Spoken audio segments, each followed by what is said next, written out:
में भी जालंधर की लोकसभा सीट में 9 विधानसभाएं आती हैं, उन 9 में से हम केवल 4 जीत पाए थे, बाकी 5 कांग्रेस के पास चली गई थी। तो ये इतना जबरदस्त कांग्रेस का गढ़ माना जाता है कि 9 में से 4 ही हम जीत पाए। उस वेव के अंदर भी 5 सीट कांग्रेस जीत गई। आज उस 9 में से 7 सीटें आम आदमी पार्टी जीती है। केवल 2 जालंधर सेंट्रल और जालंधर नॉर्थ की सीटों पे हम थोड़ा पीछे हैं। पिछले साल असेंबली का जो चुनाव था विधानसभा का, उसमें हमें पूरे पंजाब में 42% वोट मिले थे, लेकिन जालंधर में हमें बहुत कम वोट मिले, हमें 28% वोट मिले। आज इसको हमने बढ़ा के हम लगभग 34% वोट पे हैं और जालंधर जीत रहे हैं।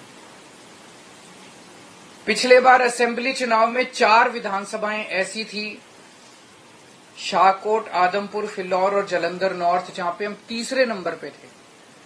आज इन 4 में से 3 सीटें हम जीत गए हैं और 1 सीट पे हम सेकंड नंबर पे हैं।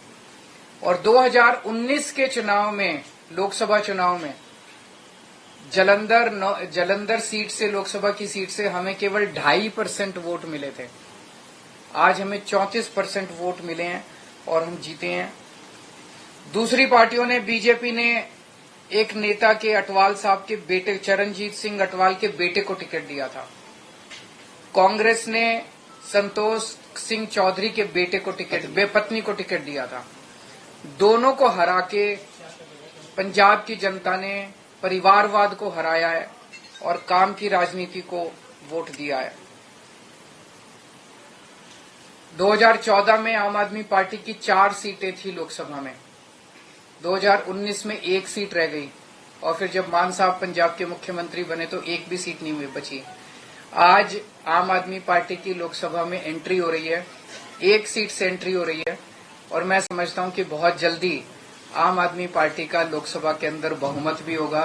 भगवान ने अगर चाहा और देश की जनता ने अगर चाहा तो आम आदमी पार्टी अब नेशनल पार्टी बन चुकी है। तो एक लोकसभा ही ऐसी जगह थी जहां आम आदमी पार्टी की मौजूदगी नहीं थी, अब वहां भी आम आदमी पार्टी की मौजूदगी हो गई है। मैं फिर से पंजाब की जनता को, जालंधर की जनता को बहुत बहुत आभार व्यक्त करता हूं।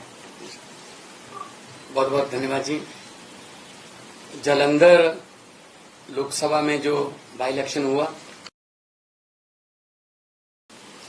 उसमें जो नतीजे आज आए वो आम आदमी पार्टी के कामों पर लगभग 14 महीने अभी हुए नहीं है। 16 मार्च को हमने ओथ ली थी, 16 मई को 14 महीने होंगे, तो लगभग 14 महीने पुरानी सरकार के कामों पर पॉजिटिव मोहर लगाना बहुत बड़ी बात है। जैसा कि हमारी पार्टी के सुप्रीमो अरविंद केजरीवाल जी ने कहा कि हम धर्म की या जात पात की राजनीति नहीं करते। हम मोहल्ला क्लिनिक गिना रहे थे, जो आम आदमी क्लिनिक हमने पंजाब में बनाए हैं 580। हम वहां स्कूल ऑफ एमिनेंस की बात कर रहे थे, स्कूलों के नाम पे वोट मांग रहे थे। हम वहां पर बिजली का बिल 0 जो आया, उसको आगे कैसे लेके जाना है, ऐसे ही ये जारी रहेगा, उसके लिए बिजली जो हमारा पीएसपीसीएल है उसका बजट हमने जो पे कर दिया, उस पे वोट मांग रहे थे। हम इंफ्रास्ट्रक्चर से जो है उसके नाम पर वोट मांग रहे थे। हम व्यापारियों से बात कर रहे थे, किसानों से बात कर रहे थे, मजदूरों से बात कर रहे थे, हर एक की भलाई की बात कर रहे थे। इसीलिए ये बहुत ही अच्छी बात है कि लोग पॉजिटिव राजनीति को पसंद करने लगे। ये शुरुआत दिल्ली से हुई थी, जब 28 सीटें आई थी, फिर उसके बाद 67 आई, 63, तो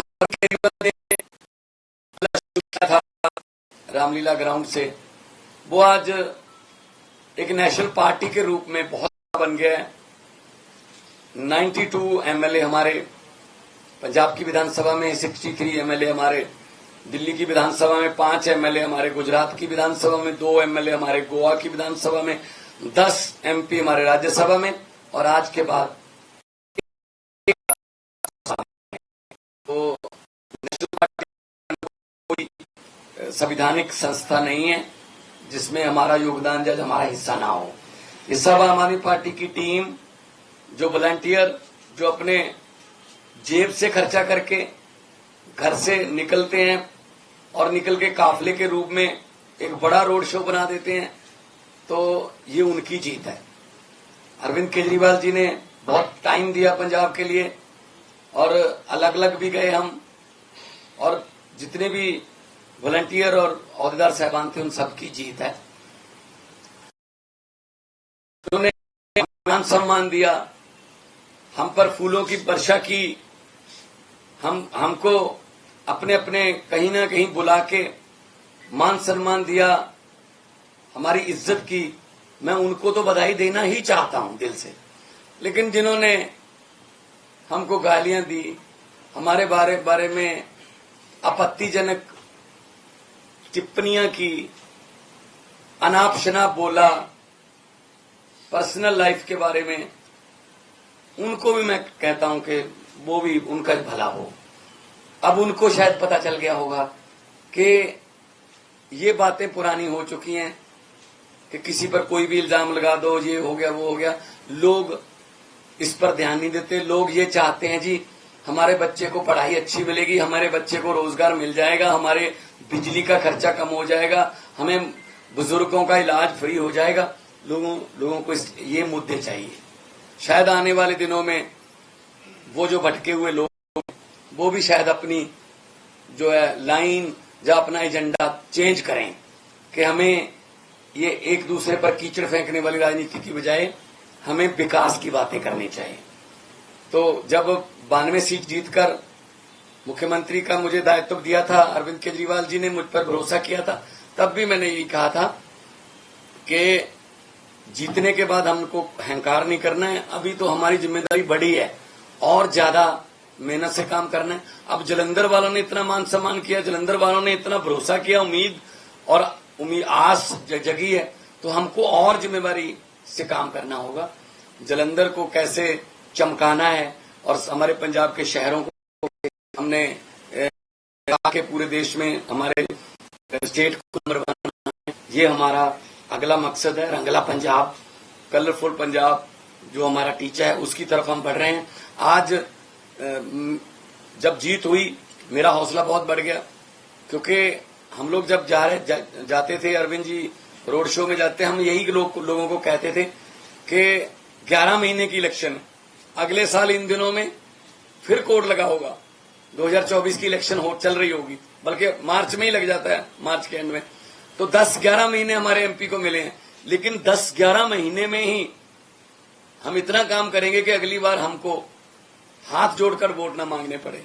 अगली बार हमारे काम और कामों के आधार पर जितना हमें समय मिला, पार्लियामेंट में जलंधर की आवाज पंजाब की आवाज बन के गूंजेगी, ये मुझे उम्मीद है।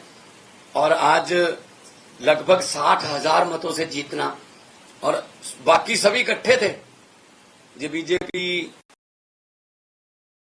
कांग्रेस, ये बस एक घंटा पीसी में गैप होता था, कंटेंट सेम ही होता था, एक दूसरे को दे देते थे कि ये अब तुम ले जाओ, ये गालियां मैंने दी हैं, ये अब 3 बजे दे देना, वही गालियां 4 बजे वो देते थे। तो ये इकट्ठे मिलके लड़े, तो लेकिन लोगों ने इन सबको नकार दिया और लोगों ने आम आदमी पार्टी की जो सरकार है उसके वर्क कल्चर पर, उसके ईमानदारी के जो फतवा है, ये ईमानदारी का फतवा हमें दिया। जलंधर के लगभग 8.5 लाख से ज्यादा लोगों ने वोट किया और हम उनकी आशा उम्मीदों पर पूरा उतरने की कोशिश करेंगे। और हमारी जिम्मेदारी, इसको हम जिम्मेदारी समझते हैं कि हम जलंधर के लोगों की उम्मीदों पर पूरा उतर सकें। जाना घर चले मन से